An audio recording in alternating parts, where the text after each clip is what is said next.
What is good, everybody? Juliana Page here. I am in my comfy cutoff sweatshirts. They are my absolute fave go-to when you're just at home and it's a rainy day. But I've got a message for you, and it's all about how to stay up in a down season, in a down time, or even a down situation. I'm actually going to give you 6 things that I've outlined here. This is sometimes how I take notes. I just put them on like a little index card.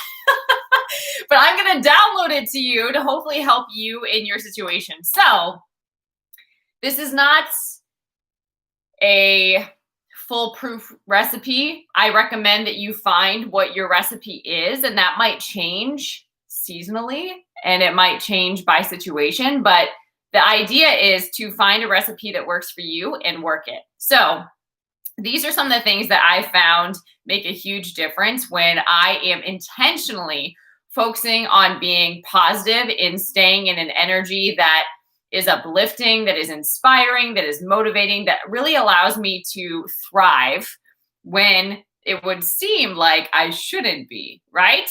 In situations that, you could expect a certain kind of reaction. When you don't react that way, it's interesting. It's supernatural, right? So how do you keep your energy up when things are down? Okay. So first one is manage your circle of influence. This one is so important. You've probably heard phrases like know your circle.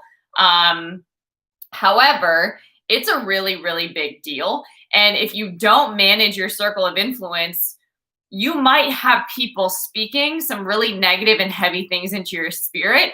And you really need to know what energy you're allowing into your world. The best example visually is to think of your home. Would you just open your door to all sorts of like rodents and weird creatures from outside? I think not.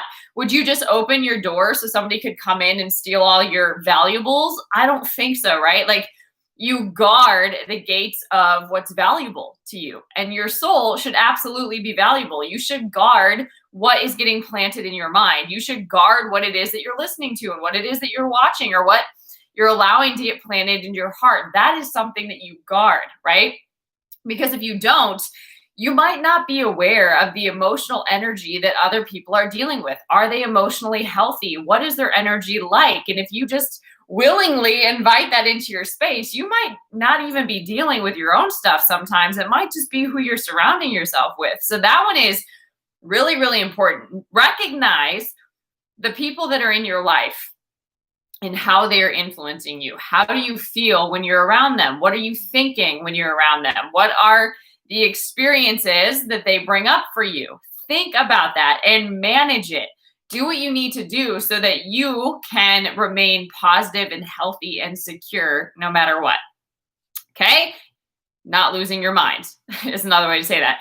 Second one is analyze your problems. Analyze whatever they are. Analyze them. So when you analyze them, that is with the intention of coming up with potential solutions. This isn't to wallow or to get caught up in your problems, but it's to really think about them because it will boost your hopefulness. So as you analyze your problems with a solution focus, then you're going to start coming up with solutions, right? It's just focus. It's just training your mind to see, okay, this is happening. What is a creative way to solve this, to resolve this, right? If I had a solution, what might that look like? And when you're asking yourself those kind of questions, you don't give into defeat. You actually lean into hope. Big difference. Next one. Oh, well, and another thing that I would say is there's a way out when you think about it. A lot of times what we do when we feel overwhelmed, when we feel like there's problems that we don't have solutions to, we numb out, we run. So numbing out or running could look like watching trash TV. It could look like listening to music really loud that does nothing for your soul. It could be smoking some sort of substance. It could be getting drunk, but that's running. None of that actually brought a solution to the table. None of that helped you creatively get into a good space where you could lean into hopefulness and come up with a potential solution, right? So there's a way out when you think about it. So it's choosing to intentionally analyze this situation, like pull yourself out of it for a second so that you can actually see what's up and analyze it for a solution. When you think about it, There's a way out. All right. Next one. Develop your plan based on every possible scenario. Okay.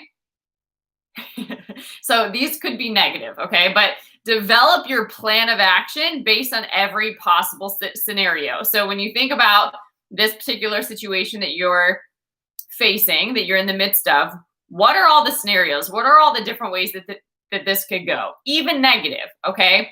And then what you also want to be sure to do is think about how every time you've been in a situation where you haven't had a plan of action, where you haven't known what to do, how has God consistently brought you through every time? Think about that, right?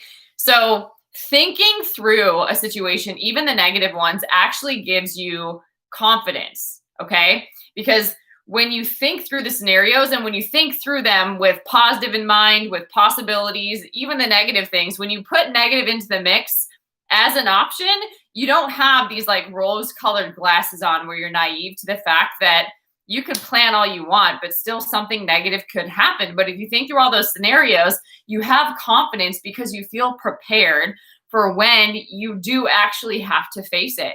So when you think through all these scenarios, it just gives you that boost to be like, okay, no matter what happens, I got this. Again, I'm not going to lose my mind. I'm going to handle it when we get there. And these are a couple of different ways that this can go and how I'm going to show up. So it allows your soul to kind of chill out. And then you can trust that God will get you through. God will go with you, right? And you will act appropriately for that scenario, okay?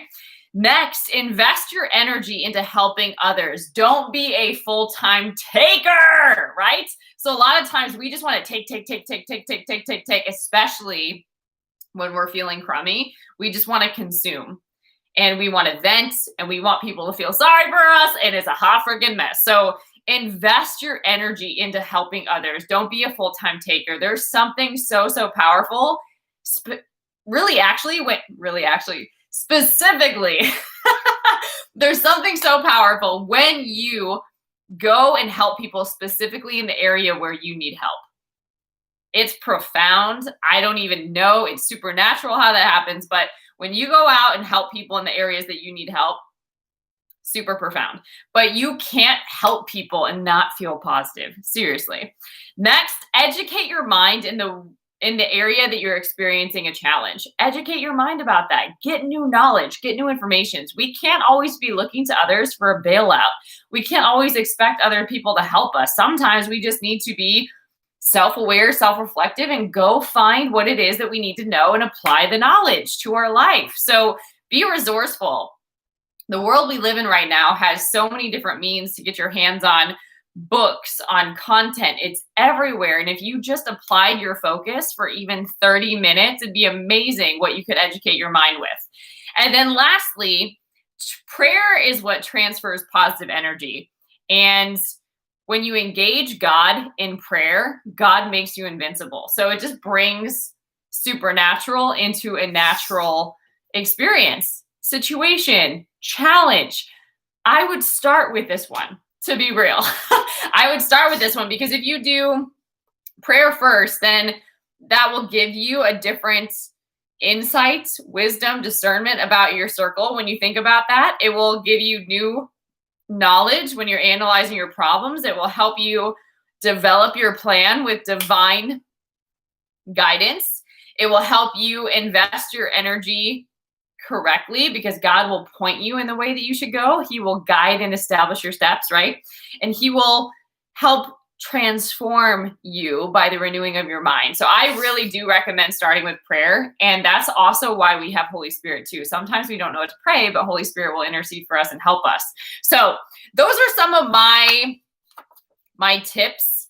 But like I said at the top, I recommend even sitting down and doing something like this for yourself, where you come up with a recipe that you need. A lot of times, I'm not thinking of that quote correctly right now, but it's something along the lines of the soul knows what to do to heal itself. The key is just to silence the mind. And that's really true. Sometimes we just need to slow down and like jot some things down. We do have so much wisdom and guidance on the inside of us. We just don't ask the right questions or slow down enough to come up with these creative solutions. So that's what I would recommend to remain up in a down situation. You don't have to accept the down. You can choose to maintain a stable, healthy, positive energy in the midst of what you're facing. It is possible. Apart from God, no, but with God, right, we can do it. So I hope this blessed you. If you know somebody that is in a challenging time or facing a challenging situation, copy the link and share this with a friend. And if you haven't yet, make sure that you subscribe. All right, guys, I hope this blessed you. Until next time, stay blessed.